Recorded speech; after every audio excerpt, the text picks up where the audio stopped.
I came to California thinking I'd casually climb. I had cute gear, a good attitude, and zero idea what I was actually getting into. They shook California immediately humbled me, and honestly, it was the best thing that could have happened. So let me back up. Bishop is a climbing mecca, a tiny high desert town at the base of the eastern Sierra Nevada that happens to have some of the best bouldering on the planet.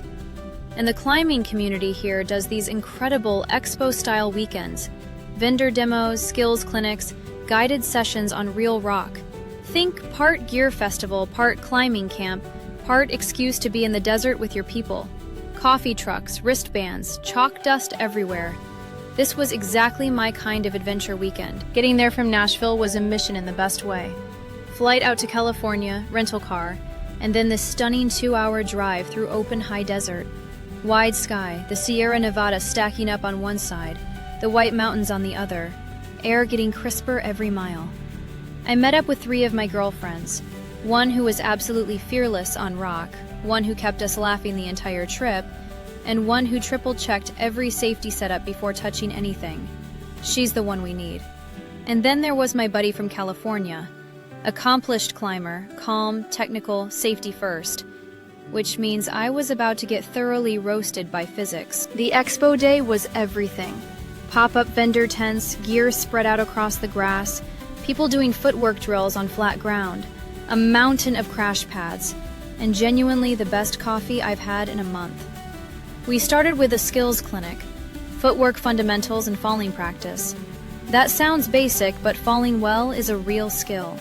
It keeps you safe and it is absolutely underrated. Now, quick gear breakdown, because you deserve to know what actually matters out here. For bouldering, which is unroped climbing on shorter rock formations, where you complete specific move sequences called problems, you need 4 things: climbing shoes, a chalk bag, finger tape, and a crash pad. Shoes are the single most important piece of equipment. Aggressive downturned shoes are built for steep terrain and technical footwork. Neutral shoes work better for moderate routes.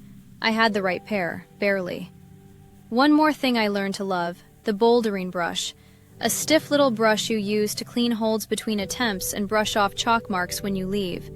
Small detail, huge culture signal. For sport climbing, you add a harness, a helmet, absolutely non-negotiable outdoors, rockfall is real, a belay device, and quick draws to clip into bolts as you lead up the wall. 2 main belay devices, the ATC, where you manually manage the brake strand the entire time, and an assisted braking device, which partially locks under load for an extra layer of safety.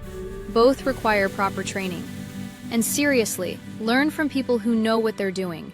Outdoor climbing risk is real, and it is manageable when you respect it. After clinics, we mapped out the day. My buddy enforced a full warm-up circuit on easy problems before we went anywhere near anything hard. I thought that was overkill. He told me that skipping warm-up is the #1 way to blow a finger pulley, which can take you out of climbing for months. I warmed up. We all warmed up. Then he said we should try one harder thing. And if you've ever climbed with someone stronger than you, you know that is code for suffer artistically. We were out at the volcanic tablelands, the Happy Boulders specifically. Red volcanic tuff with big open pockets and edges that look unclimbable but somehow work. The color of that rock in afternoon winter light, amber and rust against a cold blue sky, is one of the most genuinely beautiful things I've ever seen.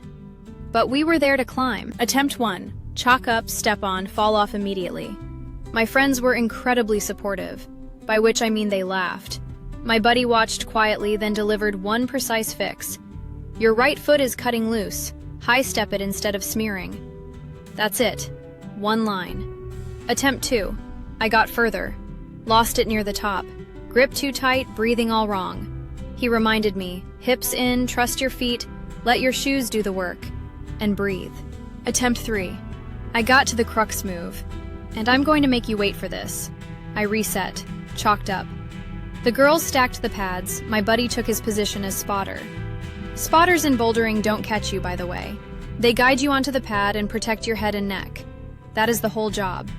I went for it. Every single cue from that day firing at once. Right foot high, hips in, breathe, move with intention. I topped out. The sound that came from my friends? Pure chaos. The absolute best kind. Okay, that was the most alive I felt in a long time. The warm-up mattered. The shoes mattered. Having the right people around you? That mattered most of all. We ended the day the right way. Dusty boots by the car, snacks out of a bag, the Sierra Nevada going pink and gold on the horizon. No agenda, no phone. Just that particular quiet that settles in after your body has been pushed and your brain finally follows. This is why I love adventure weekends. Your body gets loud, your brain gets still, and you remember you can do hard things. All right, should I do another climbing weekend vlog? Yosemite, Joshua Tree, or Red Rock? Drop your pick in the comments. And if you want a full breakdown of the gear I actually use and trust, let me know. I'll make that video happen.